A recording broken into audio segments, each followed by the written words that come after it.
thinking about was, how did we end up here?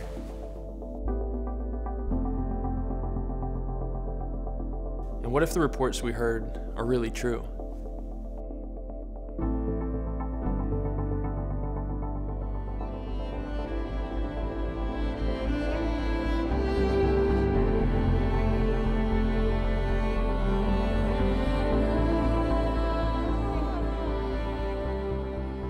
We didn't even know this subculture existed, let alone that it was a worldwide epidemic. The people that make up this forgotten society are outcasts in their own land. They are considered by many to be untouchable.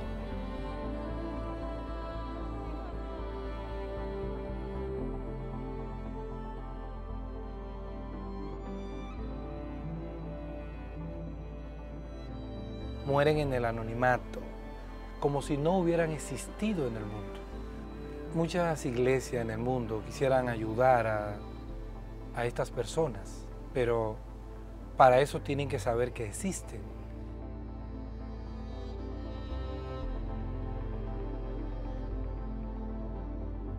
Garbage culture was a problem to us.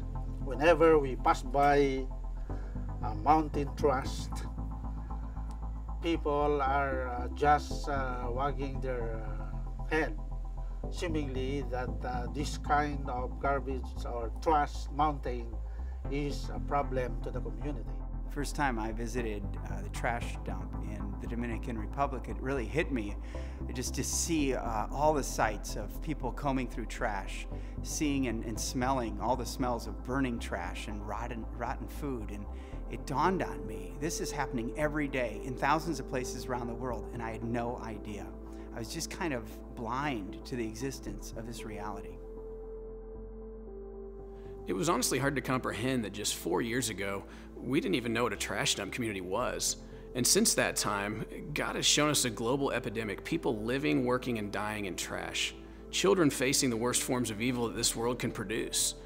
With thousands of trash dump communities around the world, how do we know where to go? And what we have learned is that we must wait on Him to lead the way. It's not up to us. And that is exactly how we found ourselves in the Philippines. It was not by chance. It was by His perfect plan. In the moments leading up to our team booking flights for exploration in a different country, the entire direction and future of Trash Mountain changed because of the events surrounding a little girl that was in the hospital fighting for her life.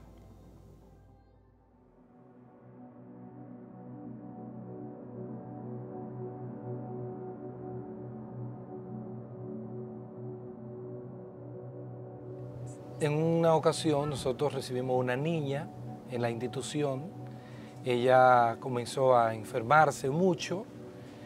Cuando nosotros llamamos a sus padres, ellos nos informaron que la niña tenía SIDA. Se vivía enfermando constantemente. En una ocasión enfermó tanto que tuvieron que internarla. Los doctores estaban confundidos, no encontraban qué hacer. Y nosotros también estábamos muy tristes, pues cada día más se empeoraba más su situación de salud. We had gone back down to the Dominican Republic to be involved in the celebration of the planting of a church, and we received some devastating news about this little girl that had really become a huge part of our lives, and we found out that she was in the hospital and she was fighting for her life. It was really tough going and visiting her and talking to her mom and to her doctors and finding out that she really didn't have a whole lot of hope. And going back to the hotel, I remember this conversation with John that we were kind of disappointed in ourselves because it felt like we were throwing in the towel. And if we were to always talk about how powerful prayer is and we've seen God move in such amazing ways, why were we not asking everyone we knew to pray for this little girl? That night, we invited people to join us in that same prayer, healing for this little girl. Immediately, people from around the world began signing up and praying that same exact prayer. Out of all the emails that we received back after sending out the prayer request, there was one that really stood out. It was 2 doctors who had received the email from someone else who forwarded it on to them that lived in Santo Domingo, which was just a couple of hours away from Santiago, and they offered to help. Because we saw the email, we read how the situation was, and I kind of said, honey, let's help. And so I wanted to see her file and see what was really going on, talk to her doctors. So I called down to Santiago, talked to some of her doctors, and found out that she did in fact have full-blown AIDS. Her viral load was very high and her CD4 count very low, and they didn't give her much hope. They said it would be a couple of days. Things were not looking very good, and I remember receiving one of the worst phone calls of my life. It was Diane Sabado. I had never talked with her. I had just received that email that she was willing to help, and after viewing her file, she didn't give her much time, and she said, if you want to say goodbye to your friend, you need to come back down here. And I remember going inside and breaking down in front of my wife, and she just said, you need to go back down. And so I called John, and we booked some flights, and we're planning to head down in a few days.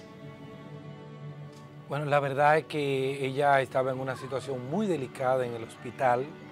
Nosotros luego se comenzó a orar alrededor del mundo sobre su salud y de manera sorprendente ella comenzó a recobrar su vitalidad, su destreza, su alegría, y a los pocos días nosotros pudimos verla nueva vez en la institución, contenta, compartiendo con sus compañeritos y hablando, disfrutando de la vida. As a physician, I've never seen anything like this before. She was literally on her deathbed, hours, days away from dying, and the next day she was up jumping around, bouncing off the walls. It was incredible. Only God could have done that. Realmente esto fue un milagro, lo que Dios hizo a través de tantas y tantas oraciones alrededor del mundo. Throughout the process of seeing this little girl healed, we had the privilege of getting to know the Sabados, Diane and Fran.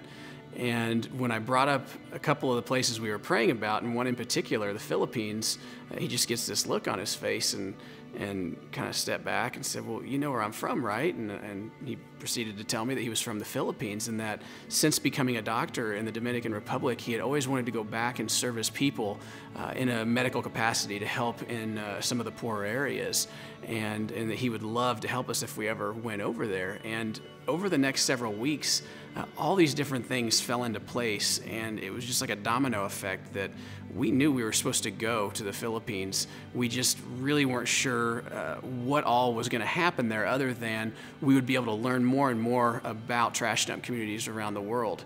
And so we decided to get on a plane and go. Yep. Yeah, it is.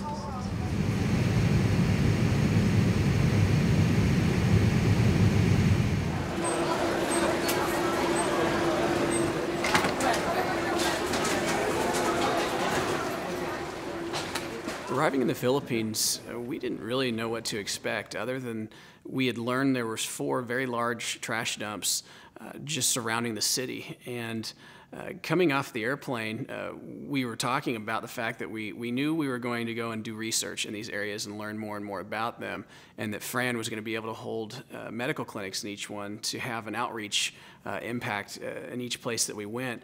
But upon our arrival, we didn't realize that right after getting out of customs, literally within 30 to 45 minutes, we found ourselves standing at Smoky Mountain.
Arriving in the community on day 2, it was a very similar scene that we saw the day before at Smoky Mountain, pulling up to a church and seeing a couple hundred people waiting for medical treatment.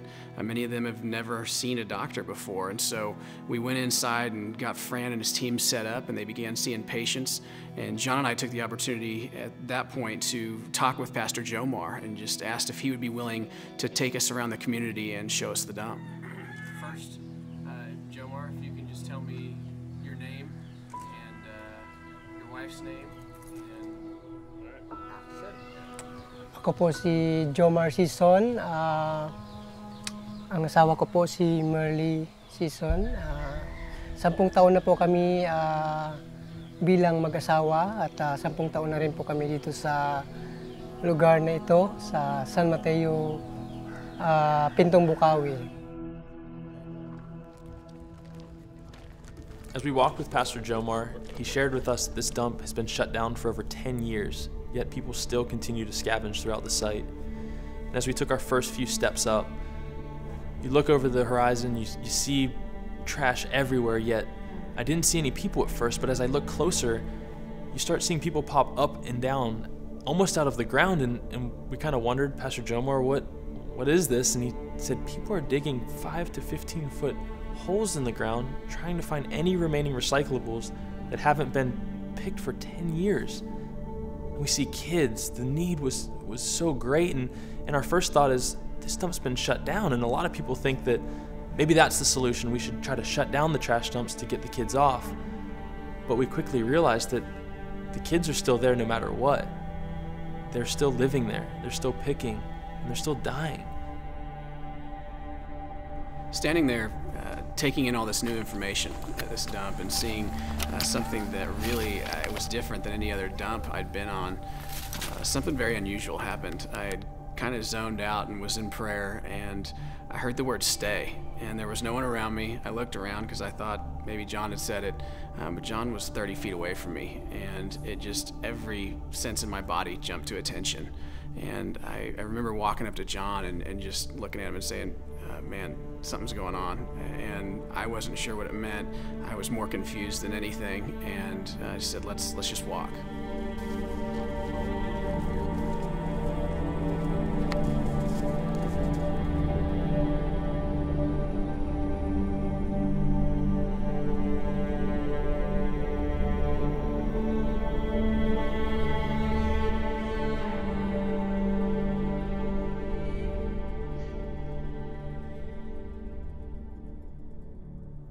As we were walking, we saw an older gentleman up on the ridge, and he was kind of waving to us, and we saw a narrow path that led up to him, so we decided let's go up and introduce ourselves to him. As we got to the top and Pastor Jomar began talking to him, Brett had leaned over to me and said, I think I know what it meant. I think we're supposed to stay the night here. And my response was pretty simple. I said, all right, let's do it. And so we talked to Pastor Jomar, and he asked the community if this would be something that would be possible, and they invited us in and said, we would love to host you. Siyempre po, bilang mga bisita, ay isang malaking karangalan na kami po ay mabisitahan. At after hearing John's quick response, I was still struggling with the decision to stay the night out of the dump, as our board has discussed this and always had policy against doing this because we had had a near deadly experience the first and only time we had been on a trash dump at night in Cambodia. And I wanted to press a little further, so I asked Fran what he thought about staying the night out there. And he quickly said, sure, man, let's do it. And I'm thinking, thanks, guys. You know, some pushback would be nice because I'm still working through this. And John and I, decided to head back because we wanted to do some planning for the next couple of days, especially with our new plans.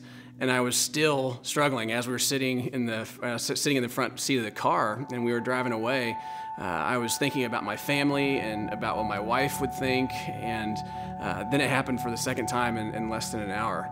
I heard that same voice that had spoken the word stay to me, but this time it was Matthew 17. Startled and shocked by the whole experience, I pulled out my Bible just to see what this passage says. I really didn't know what was contained in it. And the words just flew off the page at me. This was Jesus when he's talking to his disciples, and he says, "How long am I going to be with you? How long am I going to have to bear with you? Because of your little faith, for truly, I say to you, if you have the faith of a mustard seed, you can tell this mountain to move from here, and it'll move to there." And as I read this, it was honestly one of the highest and lowest moments in my walk with Christ. It was a literal calling out of my faith. And, you know, these two guys with me, willing to go. I'm questioning everything about it. And I'm only questioning it because of safety and comfort and logic and everything. But he had given me a command. He had said, "Stay." And then he followed it up with his spoken word. And it just broke my heart. So choking back tears as I am right now, I asked Rick, who was in the back seat with John, just what's the name of this trash dump, because I hadn't heard it yet. And he said San Mateo. And I remember looking back at him and saying, "Does that mean St. Matthew?" And he said, "Yeah, that's what it means." And I said, "That's about right."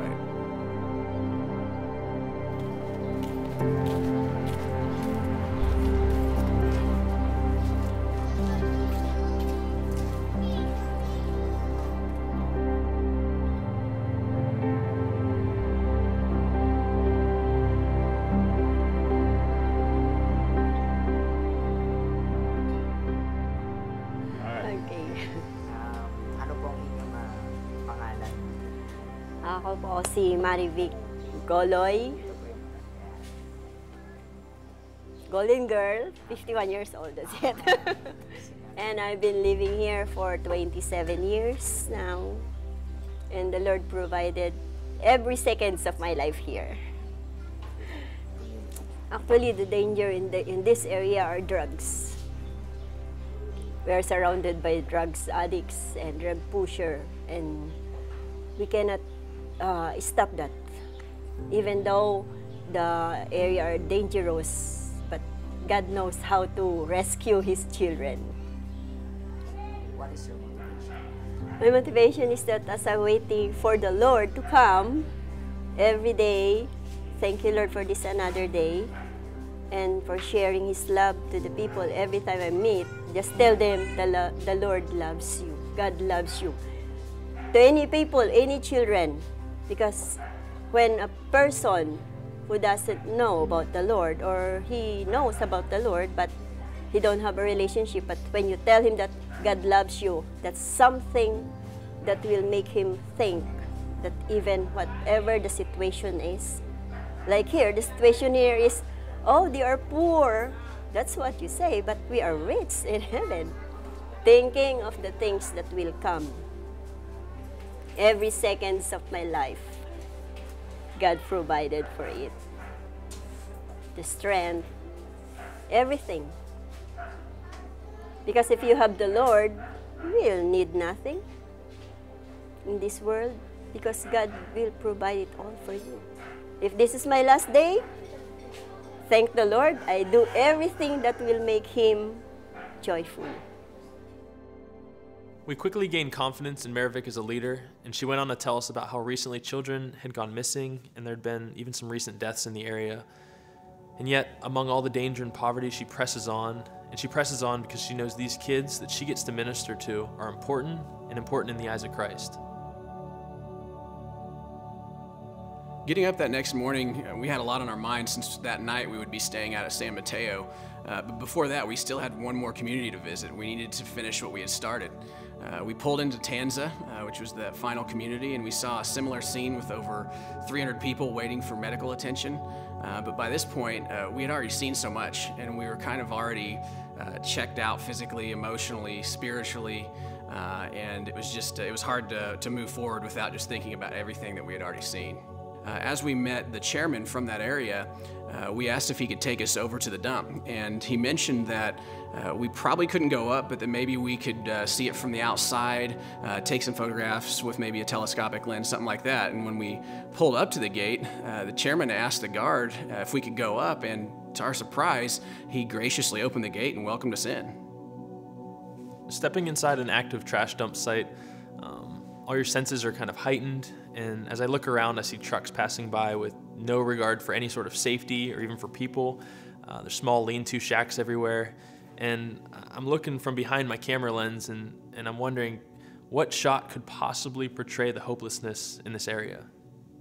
As we were leaving the trash dump, I saw what appeared to be a church on the right just as we left, and when I asked the chairman about it, he said that it was a Wesleyan church. This caught my attention as I grew up in a Wesleyan church in Topeka, and I always wondered if I would get a chance to partner with one internationally. So I took down the information about it, and I'd planned to send that to my previous pastor, who is now the Kansas District Superintendent of the Wesleyan Church. I figured if anyone could find out some information about it, he could. So I didn't have a whole lot of time to think about that at this point, because we were starting to focus on the fact that we were going to be heading out to San Mateo to stay the night. Our nerves were pretty high as we headed out to San Mateo, and we had both spoken with our wives at this point about the risk and what we were going to be doing.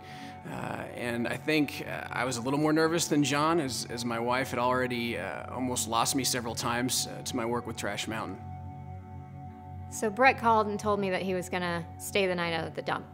And my first feeling was, no, we've decided that's not a safe option, and no one at Trash Mountain is supposed to be on the dump at night. And my second feeling was, but if you feel God's calling you to do this, then it's something that you really need to do. And after I got off the phone, I felt like I had said goodbye to him for the last time.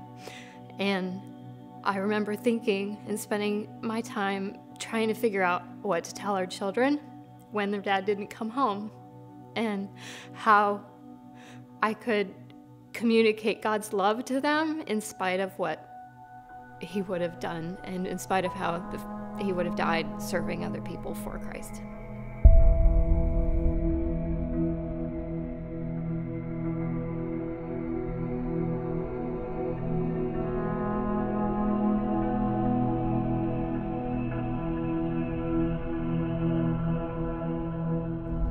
All right, John and Fran and myself are heading out to the San Mateo dump community, and we met a family the other day that has several kids that are working there daily, and we're gonna go out there and actually spend the night with them and just do a 24-hour period with them, getting up and actually working at the dump as scavengers with them. We've never been able to do that.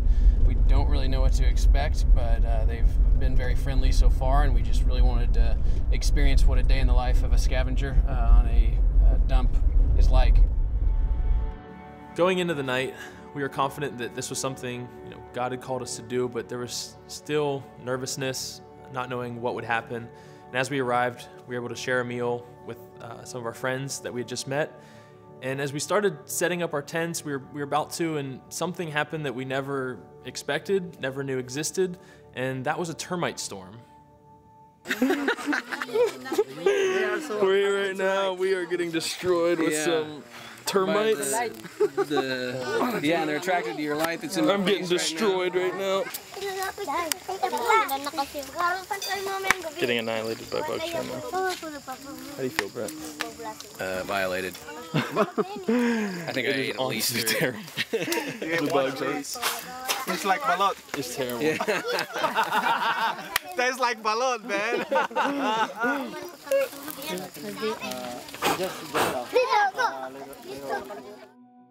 As we settled in that night, it was nice to know that Pastor Jomar and a friend of his that he had brought named Don, that we had never met before, were going to be there with us, just to have some locals that knew some of the people and knew the language.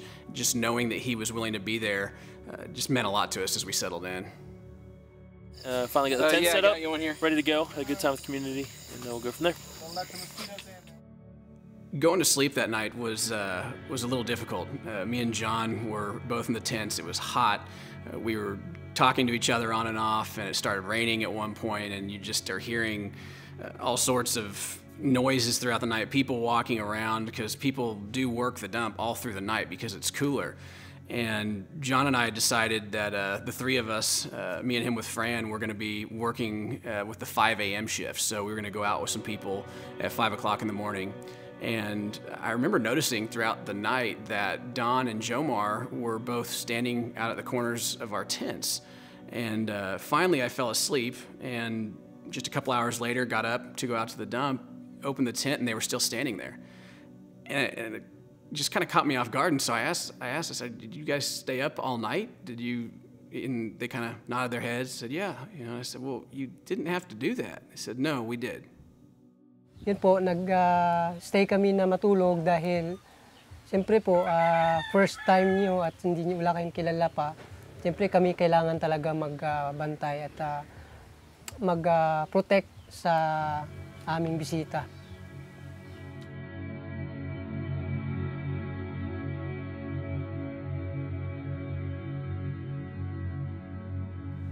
Kaya kong ipaglaban yung sarili ko para po sa kina Kuya Brett at Kuya John at kay Kuya Doc. Dahil alam kong pinadala sila ng Panginoon at yung magagawa ko para sa kanila, kahit ipalit ko yung buhay ko para lang bantayan po ang mga taong ito. Dahil alam ko na lingkod sila ng Panginoon. At hindi ako pababayaan ng Panginoon kung si David tinalo niya si Goliath for the glory of God.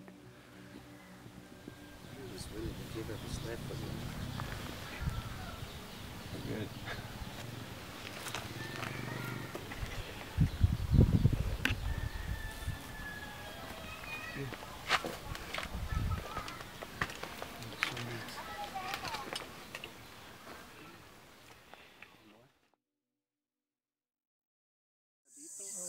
Free pa yung medicine.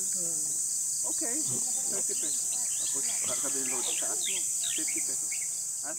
Well, we talked to some of the community members last night and kind of heard their stories, and a lot of the same resounding stories come out of it. They don't want to be here. Throughout the night, you'll see fires burning, you see kids coming and going from the dump, you see a lot of headlamps as they kind of rummage through. This specific dump has been for 10 years not used, but people are still scavenging on it, digging deep holes looking for metals, tin, and making a very, very meager wage, something that they live day to day. They were talking about if they don't work today, they don't eat tomorrow. So this is life for a lot of people here. With light just starting to peek through that morning, we got up and began our workday, accompanied by many kids as young as 3, teaching us what was valuable and what was not. As we would pick through with our hands, we would kind of hold it up and we'd ask the kids, is this of value? And they would say yes or no or throw it back. And between the three of us guys, we earned 75 cents. Between John and I and Fran, I don't think we've made very much money. We've been able to pick through some of the garbage and find some basic metals, but to get any kind of money out of them, you got to get at least a kilogram, and we're probably at a few ounces right now after an hour. And we just heard warning shots, which means that there's a security guard coming at some point. We're not supposed to be in here. And so all the kids and the people working are gearing up to walk out, it looks like. So we're going to go with them, but it's been an interesting morning. We've been surrounded by kids from ages 3 to 10 that know exactly how to do all this. They've been helping us figure out what we need to keep so that we can sell. And so it's just been kind of an eye-opening experience in terms of how much work it takes to get just a little bit, and how young these kids are that know how to do this and are doing it right now.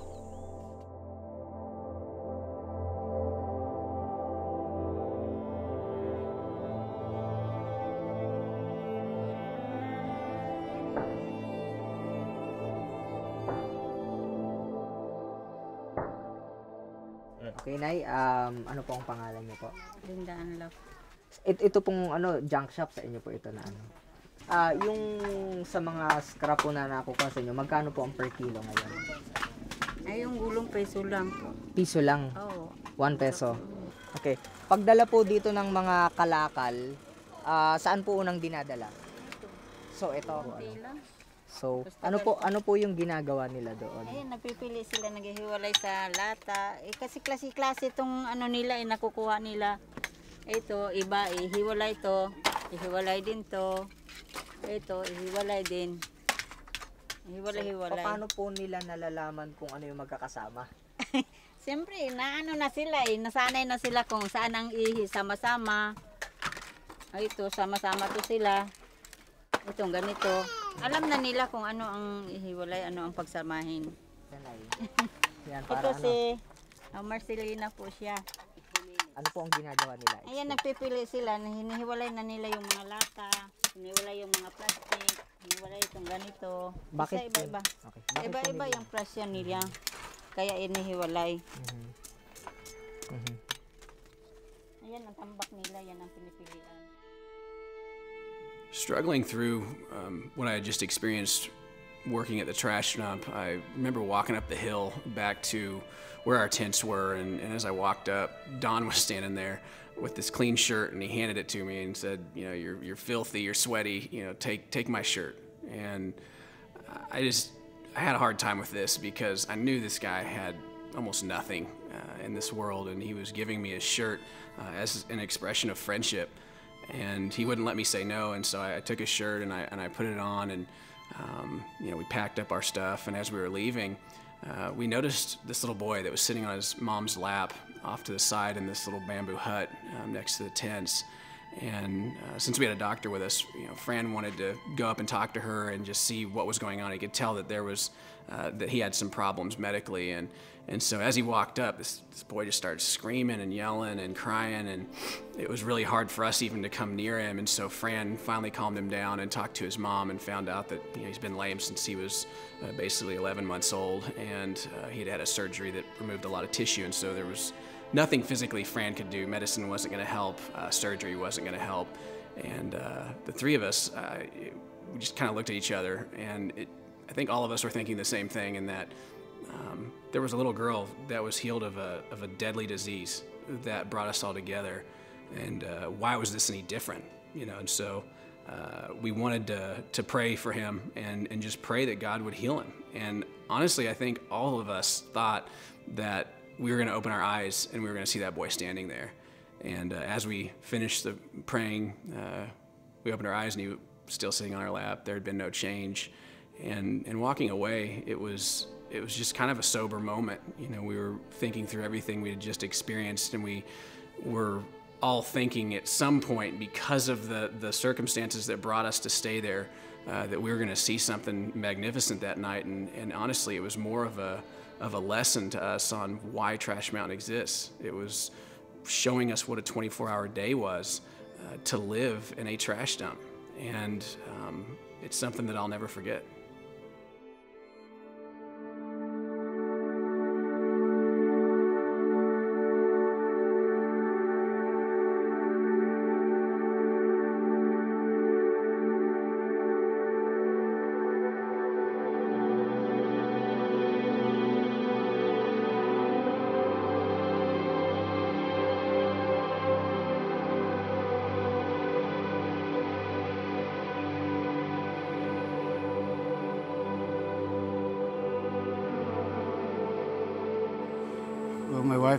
My wife and I have been praying for this for too long, and even my church is praying with us that God would send some help. And this is when Brett and John, and together with Rick, came along the pathway to the church, and crazy things happened since then. When we're talking to a potential partner, we always want to hear their dreams and visions for the community first before we even share what we do. So to hear Pastor Stanley as he talked, and it was almost as if he had read directly off our website of what we do, or the same dreams and visions that he had for his community, was astounding. Brett and John have a trouble finding schedule how to meet my general superintendent. So I told them when they came on Sunday morning and said, "You want to meet my general superintendent?" I said, "Yes." I was a little shocked by Stanley's response and telling us that there might be an opportunity to meet Dr. Pataxel. And so we immediately after church went back and changed our plans, and we were really hoping to get a chance to meet him that day. I immediately texted my general superintendent, and my general superintendent just bring them along to the half-mile celebration, and I will talk to them.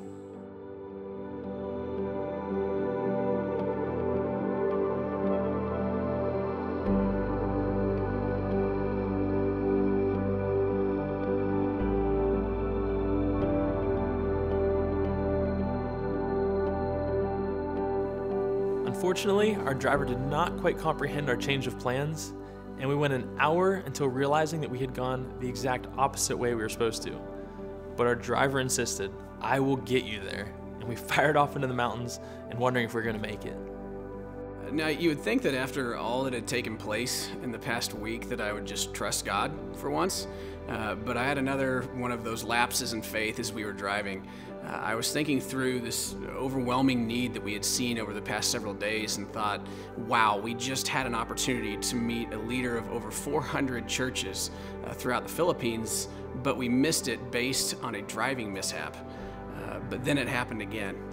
For the third time in less than a week, I heard that familiar voice speak his word to me, said Isaiah 51. The difference this time was that it didn't really startle me in the same way. It actually brought an overwhelming sense of peace to me, and I didn't even have any idea what this seemingly random chapter in Isaiah even said. "Listen to me, you who pursue righteousness, you who seek the Lord. Look to the rock from which you were hewn, and to the quarry from which you were dug. Look to Abraham your father, and to Sarah who bore you. For he was but one when I called him, that I might bless him and multiply him. For the Lord comforts Zion, he comforts all her waste places." Waste places. It was kind of disappointing for me to realize I had never noticed that passage in Scripture, being that we are a ministry that goes and serves in waste places. But the thing that really stood out even further than that, as John read on, was that this entire chapter was about bringing comfort and salvation to a specific location. Within minutes after arriving, Dr. Pataxel was coming off stage and immediately greeted us. He was strangely inviting, putting chairs down, and within minutes, offering to have us return the next day to an engagement that he had where he was going to be speaking to every district superintendent from the Wesleyan Church throughout their entire country. And he gave me part of his time to address that crowd and to tell them about Trash Mountain Project. Brett and I were emailing back and forth, and we were able to provide a name, and finally Brett was able to meet Dr. Pataxel through a series of unusual events. As we all know, key leaders, top leaders of any organization or church are incredibly busy people. They have agendas, they've got things to do, but here within a short period of time, Dr. Pataxel gives Brett and Trash Mountain Project wonderful access to key leaders in the Wesleyan Church throughout the entire Philippine Islands. One of the biggest things I was struggling with after this week of just one thing after another falling into place was just the idea of hearing a voice I can't explain, yet then seeing it confirmed over and over again with the next steps we were supposed to take. This isn't normal. This isn't something that I experience all the time, and really just left me with the question of why us? Why this ministry?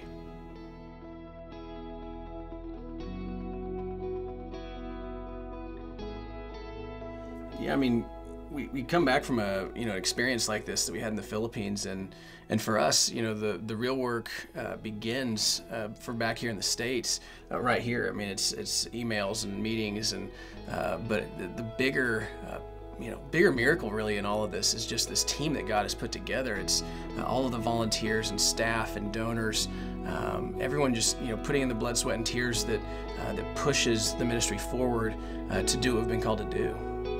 It was very apparent that we were supposed to begin work in the Philippines, but the next big hurdle was going to be resources. And our once-a-year spoken event was approaching, and our hope was that God would provide the resources through this.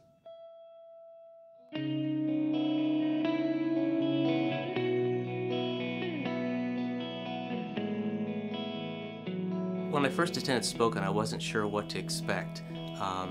I saw a lot of people that I knew, and I saw some community action. And, as a community volunteer, I thought this would be a good event to attend because in most of my world, I think about thinking globally and acting locally.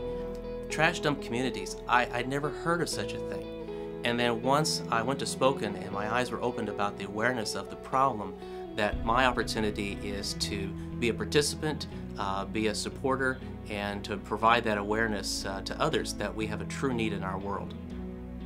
My impression was that this is precisely how international help and aid should happen. I can work with the Trash Mountain Project, and then I have done something. It isn't as much as other people are doing, but I've done something to help out. And to me, this is how you change the world.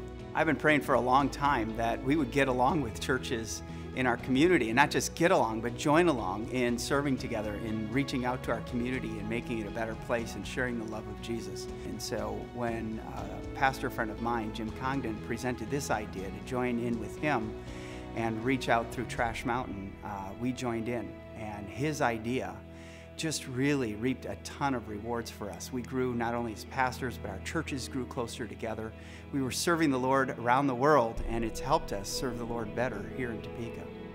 You know, when I saw the images that you guys put up, a couple of things go through your mind immediately. Number one is, I can help. I can do something. Number two is, I need to do something. Now that I know, it's that the knowledge causes you to act, because if you're oblivious to it, it's like it's not even in my view screen. I don't know of anything. But now that I know, your soul gets touched about, I've got to do something. I can do something, and I've got a vehicle now. The community responded that night in a very powerful way. We saw an increase of giving by 700% from 2011 to 2012. And because of this response, we were able to pursue an active partnership. And after the event, myself, Brett, and Pastor Ed immediately booked plane tickets to head to Manila, Philippines. I was aware that they were going to make another trip back to the Philippines. I wanted to be a part of it, but really I had no idea what my role or what my contribution might be.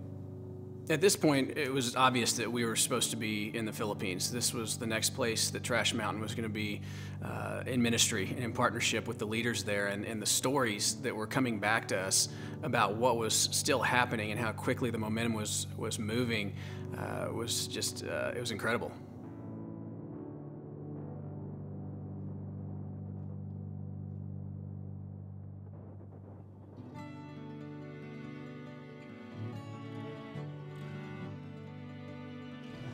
God has been really working in the San Mateo community dump site, even before, and we were just very privileged to witness it. Like, we have a pastor's retreat, and we just wanted to really give them a treat, and we budgeted for the food, the gifts, and we budget only for 50 people.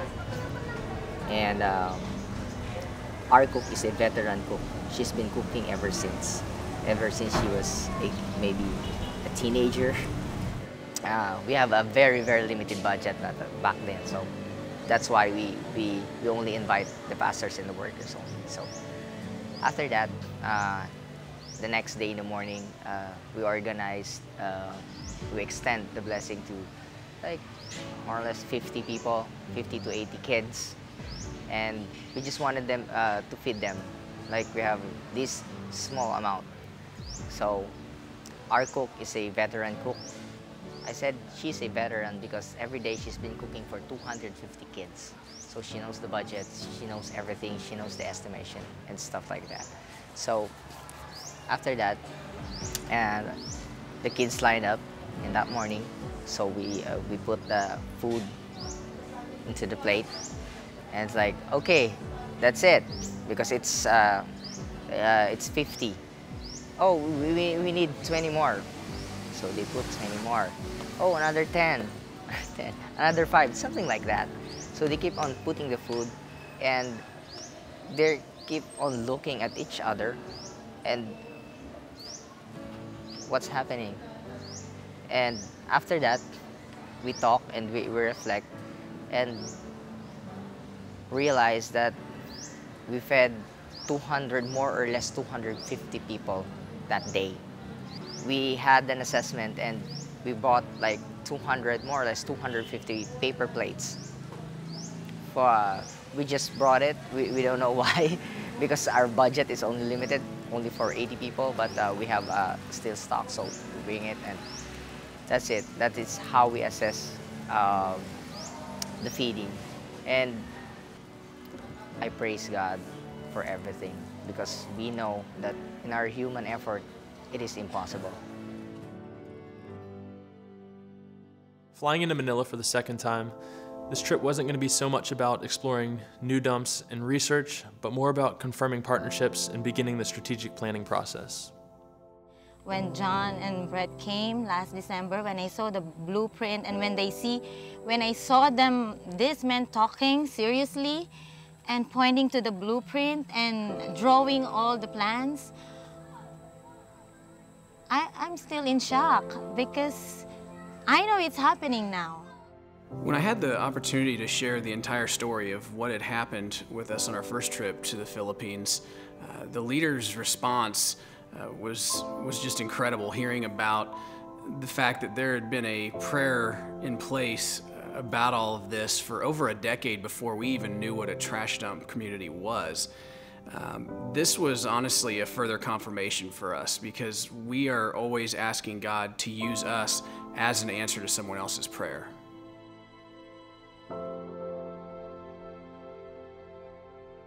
So at the time I prayed to the Lord, Lord, forgive me for taking for granted and not giving attention to that place. Somebody from America came to give attention. Please forgive me, Lord. And now I will try my best to cooperate with them because this is an opportune time. Here is a man who's a great leader, very respected among his peers, but basically was praying that the Lord might forgive him for not maybe doing more to meet the needs of some of the most despised people in the world. And really from that point on, we had no idea what God had in mind in the hours and the days to come. While we knew Tanza would be a primary location for us to be involved in, San Mateo was an area we saw ourselves involved in as well. And with Rick already holding feedings and pastors' conferences, we knew this was a place that we wanted to be involved in. The San Mateo experience was eerily similar to Tanza in the sense that the dream team was quickly being formed. This place already had a deep meaning for us and had a place in our heart. And looking back at what we'd already experienced there, from God telling us to stay out there, to getting to know the family and working a day in the life of a trash picker and meeting Don and everything else that happened, we didn't have any idea that the story had not ended and that the most powerful and remarkable thing was just about to happen. One of the first questions I asked as we went into the community and saw our friends that we hadn't seen for 7 months again was where's Eugene? We didn't see him around. We knew where he had stayed and we didn't see him, so we said, where's Eugene at? And what they said next was that he had moved, but something was different when they told us about him, and they said that he was fine. And because we posed the question to them, well, what about his legs?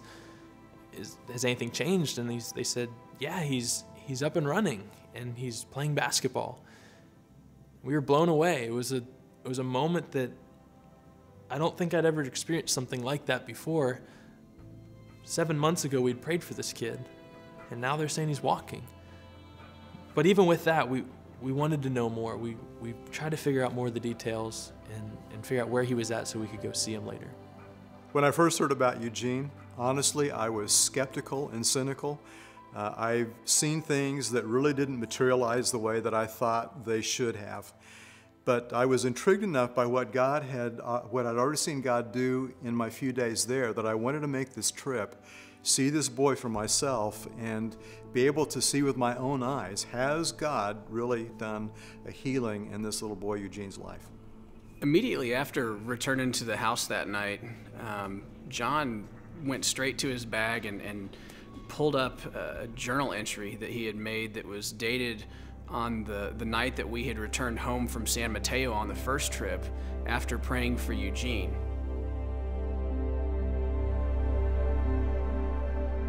Why Eugene? How come that's not me sitting there? What do we not see that God does? Maybe sometimes it's my lack of understanding, but I question why we see so much hurt in these kids. They endure so much, and in so many instances, no one is helping. We are such blessed people, yet we do nothing about the hurt around the world. I include myself in this. We have to do more. But we all believe Eugene was not miraculously healed. He will one day, though. I believe that. I will see Eugene walk. I knew we had to find Eugene. Sunday is the last day, and we make preparations to make this long boat ride to the island where Eugene lives. And in a few hours, a few minutes, we're going to find out what the story is with Eugene.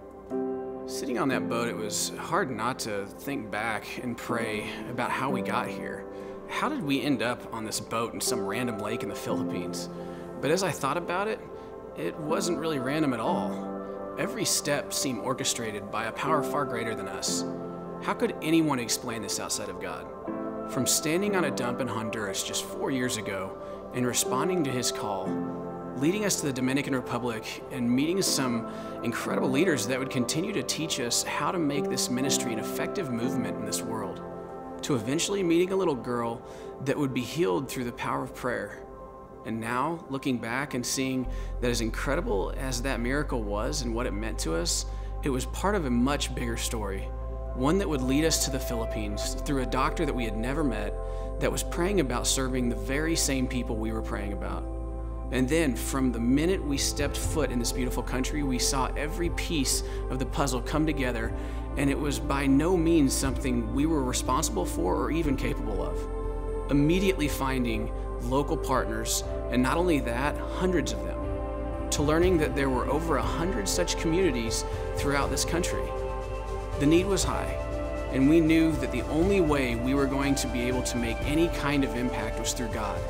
And we saw him move time and time again, hearing from him, sensing his presence, witnessing answered prayers, and now, what could be one of the greatest moments in the history of this ministry. In a few moments, we began to pull up to the island, and his sister shot to the front of the boat, and she began pointing. She said, "Eugene, it's Eugene." I can remember that moment. I could have jumped in the water at that point. That's Eugene. He's swimming. He gets out of the water and he starts to run up the hill. That's Eugene. That's who we saw 7 months ago, who couldn't walk.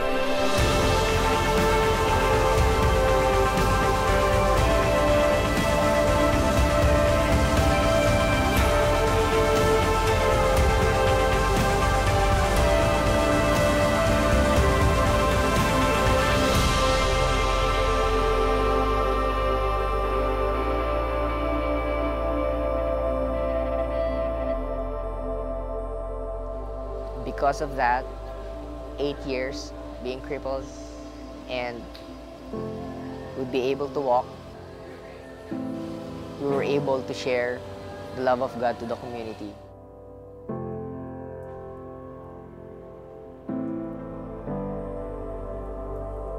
Nag-iisip kong napakaitong anak ko makalakad. Kaya ang ginawa ko, manalangin. Ito, sawa naman ng Diyos ay dininig niya yung panalangin namin. Nakapaglakad na siya, na marunong siya, ay nakapaglangoy. Kasi nagbabasketball siya.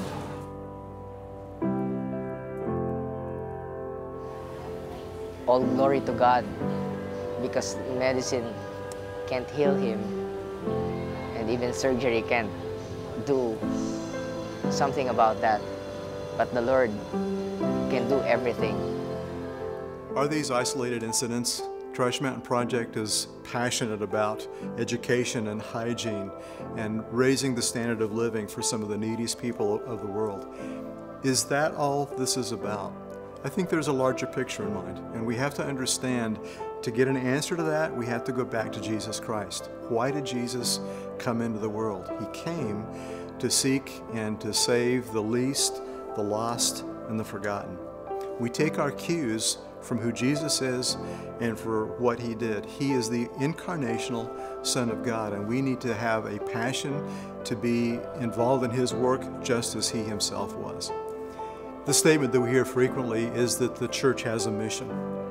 I think it's more accurate to say something different. It's the mission of God that has a church.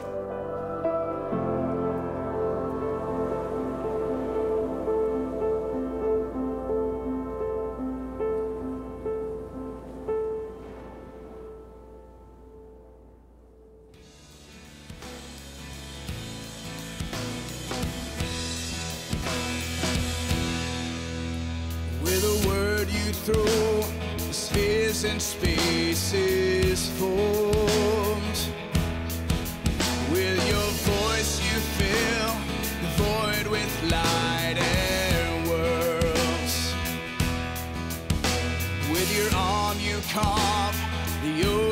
from the shore.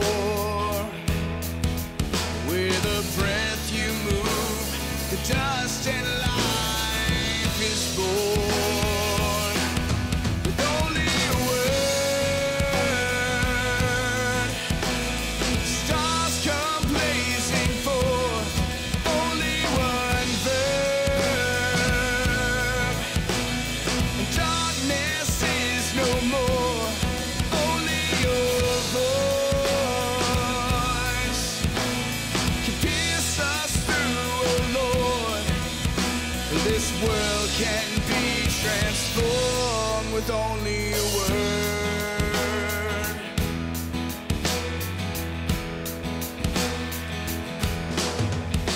With a thought you ease the waves and still the sea. With your hand you touch the blind and let him see. With a song you make the prison doors break free. Yeah, everything can change when you say let it be. With only a word, stars come blazing forth. Only one verb, and darkness is no more. Only your voice can pierce us through, oh Lord. This world can be transformed with only a word.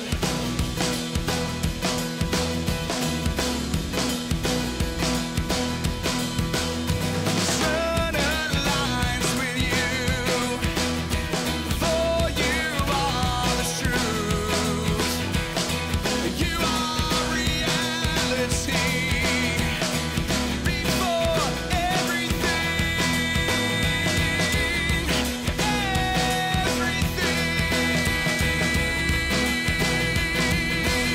with only a word, stars come blazing forth. Only one verb, and darkness is no more. It's only your voice that can pierce us through, oh Lord. This world can be transformed. Said this world can be transformed with only a word.